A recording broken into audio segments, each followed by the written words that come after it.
everyone. Welcome back to Mental Health Partners series on self-care beyond the buzzword. I'm Nicole, your fearless leader. My pronouns are she, her, and they, them. For our final video in this series, I want to give you some tools, a couple more tricks, and a few phone applications that can help you really integrate some of these things we've been talking about. So today I'm going to talk about some of these different ways to spot places where you might need to shift your self-care behaviors and other ways to, again, kind of outsource that support of our self-care process. So the first thing I'm going to talk to you about is something that's been very difficult through and during COVID, which is decision fatigue. So if you're thinking about your day-to-day life, you're always constantly making decisions. When you wake up in the morning, do I hit the snooze? What am I going to eat? What am I going to wear? Am I going to cook today? Do I have time to exercise? For me, it's like, if it's a gym day, am I eating properly to make sure that I can weight lift well in the evening? Am I going to pay the bills? Am I going to actually reorganize the closet? Maybe I'll just take out the trash. Anyways, we're constantly making decisions. And that didn't even get us to work. You understand that we are just constantly making decisions. And so the ability to make decisions is a bit like a muscle. It can work really well for us, but we do hit that place of fatigue. With a normal day-to-day kind of set of decisions, we are slightly tired at the end of the day. We might want to rest, decompress with a TV show, something fun, a walk, but we feel pretty normal. It feels pretty regulated. Decision fatigue manifests differently. And a lot of us experienced this when we had to add a whole layer of COVID decisions. I've been calling it my COVID calculus. Should I go out? Should I say no to that engagement? Am I going to get these groceries delivered? Am I going to pick them up, or am I actually going to go in the store? Am I going to engage with this anti-vaccination post on my Facebook? Do I need more up-to-date information? What's going on with variants? How do I regulate myself? Whew, I'm tired just listing them. And so when you add, if it's COVID decisions, or if you just have an abundance of decisions to make in a day, we shift from that sense of just being slightly tired to a much more paralyzed place of overwhelm, being impulsive. Perhaps it is that paralysis, anxiety, burnout. We hit this place that you may understand with the example of opening the fridge and just staring, and you really cannot pick what you want to eat for dinner. These are not any sense of personal or moral failing. It is simply your brain hitting that place of decision fatigue. And so I offer this concept as a way to be more gentle with yourself. This could be a place to ask for help if you live with someone who could help you get that next step of getting a little more food in you, some sustenance. And it can also just let you have some patience with a type of fatigue that needs a little more space and time. Other things that we want to talk about are these kind of alarm bells that let us know when we need to take care of ourselves. Decision fatigue streamlines really well into HALT. HALT, H-A-L-T, stands for hungry, angry, lonely, tired, and can be a really useful way to remind you to halt and take a minute for yourself. There's a cute idea that circulates in memes that says, if you hate everyone, you're probably hungry. And if you think everyone hates you, you're probably tired. But these are offered as ways to check in with yourself. If you realize that you are in an agitated state, being able to step back a little bit and ask yourself, am I in a state of halt? Some people will say halts, and that's hungry, angry, lonely, tired, and then either sick or stressed on the end. But again, these states of being that happen almost daily that remind you to take a little bit more care in this present moment, and can help you realize, oh, I haven't eaten all day, or maybe I should make a phone call and just check in with someone. Or if, like me, maybe I need to lay down for a minute, put my feet up, help regulate my body back to a place where I feel more centered and more grounded. And so one question that I would ask you here is, what are your signs to yourself that you need some more support, either from yourself or from other people? These can be internal or external. If sometimes I may not realize I'm upset until I make the snarky comment about another driver or something else going on in my life. And I'm like, oh, that was a little sharp. Maybe I want to check in. Am I in a state of halt? Is there something I can do to help myself feel better and maybe not gripe at other people so much? The internal feelings, this could be getting a very benign email and having a big reaction. Maybe something that doesn't seem proportional between what happens in the world around you and how you feel to it. That's often a good sign for myself that I need a snack. And so I'll talk in a minute about having things available for when you find yourself in these states. Part of self-care as a sustainable practice beyond the baths and the bath bombs and the nature walks is having that honed sense of when do I need support and how do I get that information for myself. There's always the time further down where we can say like, whew, I was tired starting at 3 p.m., but I didn't really realize it till I snapped at my partner around 6, right? We're slowly through self-awareness moving back to the early stages of I could use some support right now. So with habits, we make those the kind of jostle of that less dramatic. And then we also know that things are going to happen. And so we give ourselves tools to respond in the moment. To that effect, I want to also offer the distinction between emergency and routine. Routine are going to be a lot of the things we've discussed in this series. These are your new habits. These are things like meal prep. If you remember, that's that practical self-care, the taking care of future Nicole. These things that we're trying to build in. We heard about my vitamin example. Maybe it's you trying to have a little personal time each day. Maybe you're trying to start a meditation practice. These are those things that we're trying to build in with some regularity, some frequency, so that they're not as conscious because we've given them a habit energy of their own, or we just outsourced it to our phone alarms. I often joke that if it's not in my calendar, it's not real.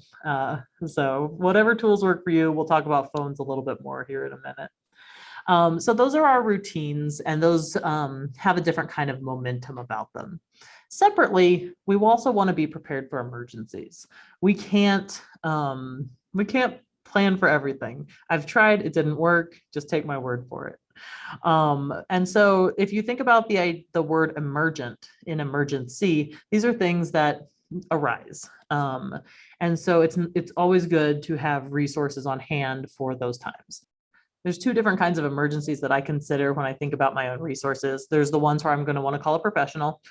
This would be having 911. This would be having a crisis line, like our statewide crisis line that you might want to call here. Those are places where I'm going to definitely rely on a professional. And then I'm also going to want to know, who do I call for my own life when I'm just in a state of crisis? This could be emotional distress. It could just be upset.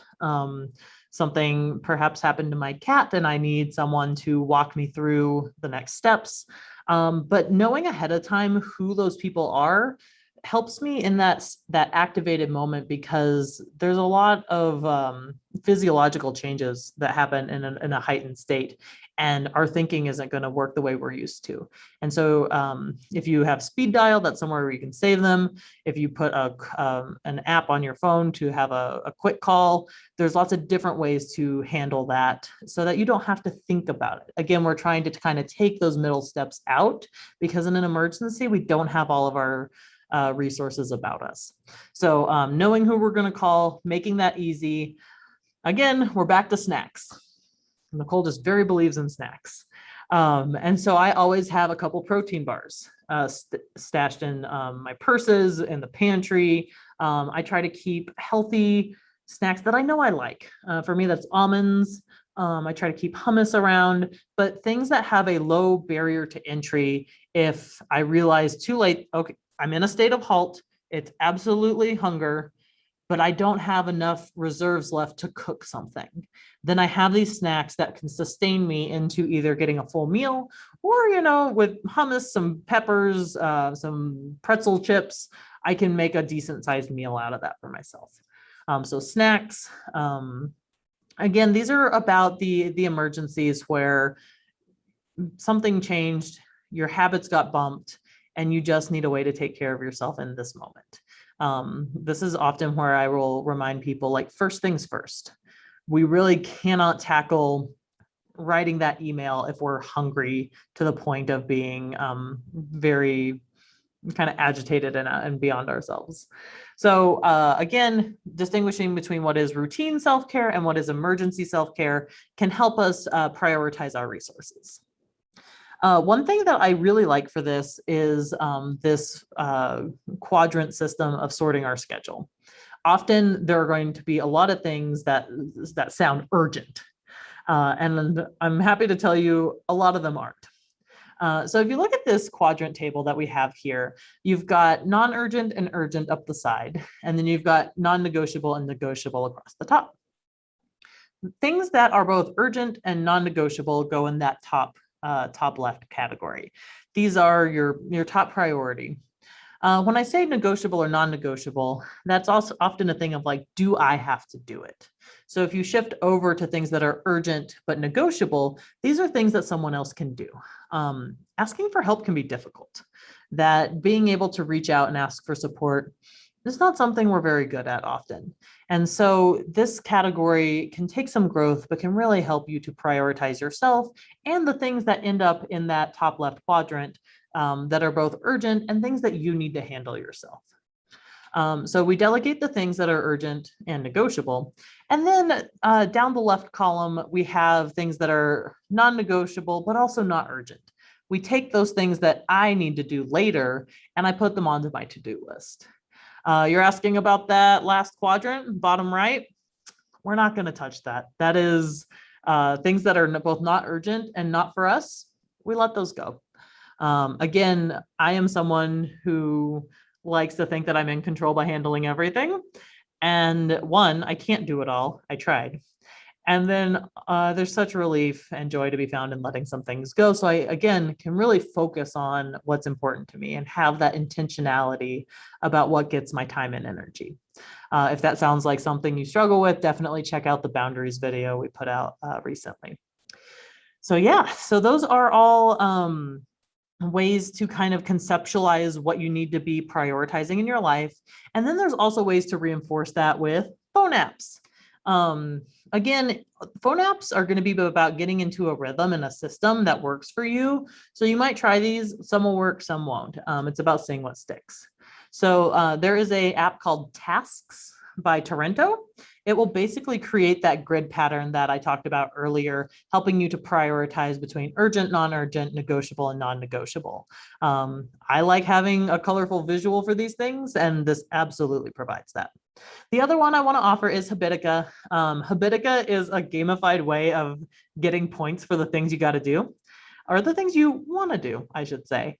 So if you put in all the things that you're trying to accomplish, parts of your routine, when you check them off, you get points, and you can use those to buy accessories for your character, little animal friends. Like it's a really cool world with all the things you want in terms of points and buying things and levels.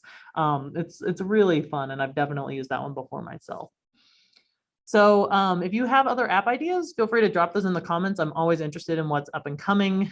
My final thoughts for you around self-care as a sustainable practice is checking in with yourself to make sure, like, who is this taking care of?